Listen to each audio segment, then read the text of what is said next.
While in my time in Microsoft, I was on this long client call, and right after that call, I decided to take a small nap in my car in the basement. Little did I know that one nap was going to change the rest of my life. And here's how. So I went into my car thinking I'll sleep for about 1 hour. I set my alarm and took a nap. Little did I know that 1 hour turned out to be 7 hours. I reached out for my phone and checked. No calls, no messages, nothing from my manager. I just sat there for a few seconds thinking about what's going on. Why didn't anyone reach out to me? Is this what I'm paid for? That was the first time in my career that I questioned my place and my job. Because up until then, I was doing everything right. Let's rewind to the day when I joined Microsoft. I didn't walk in confidently. I came in scared.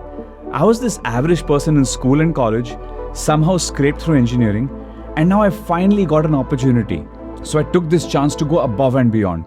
I was the first one in office and the last one to leave. Even my manager noticed that I was studying constantly. I was recreating these issues in the labs. I was doing everything, and it worked. People noticed. I even got comfortable. I even became efficient at how easily to handle things and how soon to do it. But I also became a people pleaser. And just to be in the good books, I would go out of my way to see what my manager needed from me. In fact, I was even sent to Seattle for a tech conference. I got the Star Rookie of the Year award.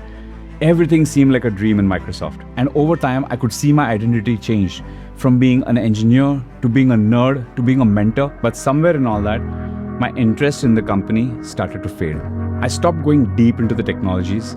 I started focusing more on life outside of work. And at work, I found a rhythm. Stay efficient, just do just enough to not raise any eyebrows.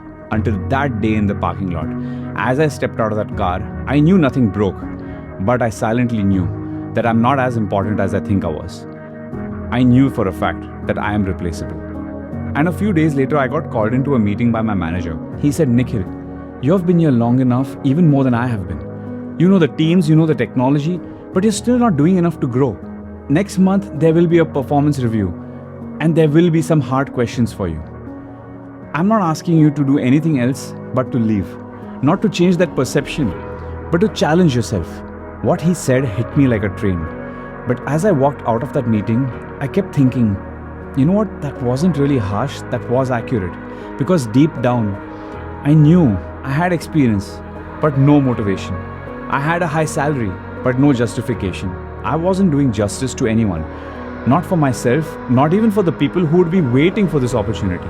And that's when I knew it was time for me to go. Because I wasn't growing. I was stagnating. So stagnation doesn't come like a sudden failure, like things are just suddenly falling apart. It comes slowly.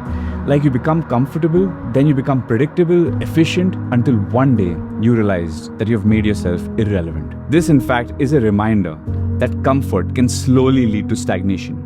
And stagnation eventually does catch up to you. This is Nikhil, when out of frame.